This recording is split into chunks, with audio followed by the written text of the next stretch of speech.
Border security expected to be among the topics that the president will address. This comes after he urged California to start working with feds yesterday to secure the borders in the country by issuing this threat.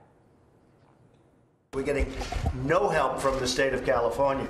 If we ever pulled our ice out, if we ever said, hey, let California alone, let them figure it out for themselves, in 2 months they'd be begging for us to come back. They would be begging.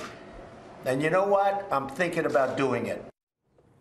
The president then took to Twitter earlier this morning to highlight the importance of ICE agents. Here's what he wrote. MS-13 gang members are being removed by our great ICE and Border Patrol agents by the thousands. But these killers come back in from El Salvador and through Mexico like water, he says. El Salvador just takes our money, and Mexico must help more with the problem.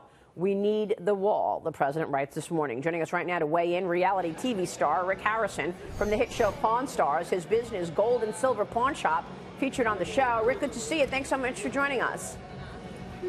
Thanks for having me. So you endorsed then candidate Donald Trump for presidency. Your reaction to the president's hard line now against the sanctuary state of California?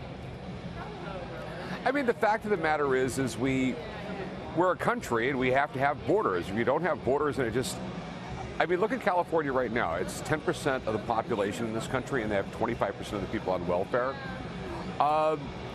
You know what? You have to have immigration policy, and if you don't, you really don't have a country.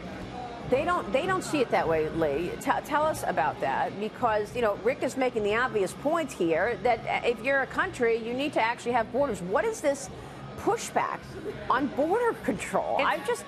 It's mystified. It's become a humanitarian argument, and that's one thing that I just don't understand, because having stronger borders, saying we need to get people here legally, has nothing to do with whether or not you're a humanitarian. It has to do with saying, let's make people here legal, let's make sure everybody's paying their fair share, and let's make sure that Americans are safe. Let's put our own citizens first. Yeah. Now, somehow the left has turned this into a humanitarian argument, and that's just...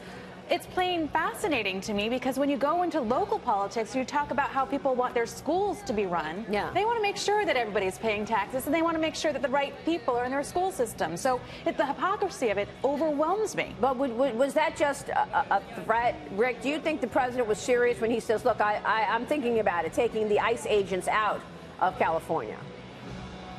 All I know is he's the president of the United States, and when he says something, I'm assuming he's serious most of the time. What are you expecting to hear from him today?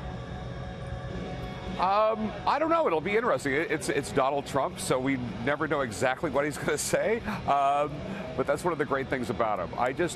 But as far as immigration goes, we really need real policies, or otherwise, we can't plan 6 months ahead. The education system in California is completely strained. Their welfare system is completely strained. Like LA has incredibly high unemployment, and if you just keep on letting more and more people in, it's just going to get worse. Yeah. Rick, it's Kevin Kelly here. My question to you is that basically, do you have any regrets over not buying George Washington's suit, given that it was President's Day recently, and now you're going to be talking at CPAC about do you have the chops to make it in General Washington's army? It was. One thing I always tell people about business, if the deal's not right, the deal's not right. You're really not negotiating unless you're willing to walk away. It was some pretty incredible stuff. I was trying to make a deal on that 1 week, but I have no regrets.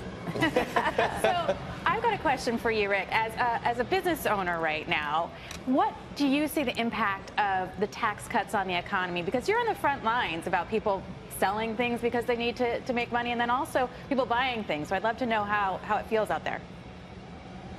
Well, I think it's the Democrats are eating their own head when they were out there saying that this new tax plan was the worst thing that had ever happened. I mean, the middle class, they all got raises, and every one of them's going like, well, why did the Democrats say this was so bad?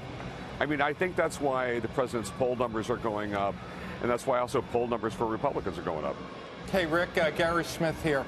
Question, though, you talk about immigration. How much of your business, though, is, immigrants, legal and illegal? Does it affect you personally? I don't know the exact demographics, but like my pawn shop, believe it or not, is the #1 non-gaming tourist attraction in Las Vegas. I get right between 3,000 and 4,000 people a day. And right around 50% of my people coming to the pawn shop are foreign visitors. So I'm assuming most of those people are legal. But the thing is, you know, in the law, yeah, I mean, you just can't look at. I mean, that's one of the problems with a lot of corporations. They just look at the next quarter and they don't look at the long haul.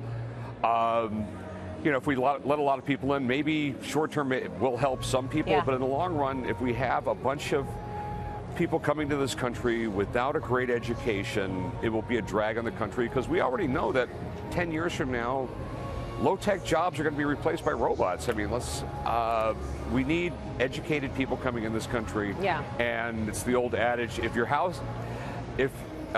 neighbor's house roof is leaking, you tell them, great, I'll help you fix it right after I fix mine. Yeah, which is why the president said recently he wants to focus on the skills gap and training. We'll see what that looks like, but he did mention that that's going to be one of his priorities. Rick, you're going to be featured on a CPAC panel today. You're going to address the audience tomorrow at noon. Here you have a copy of the Declaration of Independence on hand. Tell us about that. Yeah. What should we expect? Well, in the I forget the exact year, right around 1820, the State Department wanted an exact copy of the Declaration of Independence. They just developed a wet process for for copying things. They literally put a wet piece of paper over the Declaration of Independence, pulled off some of the ink so they could do an engraving of it. They did 200 engravings. I have one with me. Wow. That's pretty hot stuff. Yeah, you got to be careful that Nicolas Cage isn't going to try to come and steal that from you. You are But getting back to the Constitution, what do you think President Washington would think about what's happening right now, where a lot of our citizens' rights are being trampled, given the fact that I know the government's collecting data information on me, but they don't have a warrant? Oh, I absolutely believe that the Founding Fathers are rolling over in their graves right now. I think it was Benjamin Franklin that said, I'm paraphrasing here, that once you give up a little bit of freedom for a little security, soon you will have neither and deserve neither. You know, it's once they take a little bite, they just keep on biting. You know, it's give a mouse a cookie, he's going to ask for a glass of milk. Oh, they're taking bites, all right. Google has all of what we search on, and they say they anonymize it after 2 years, but they know what you're looking for and searching for. Yeah, Rick, go ahead. Final word from you.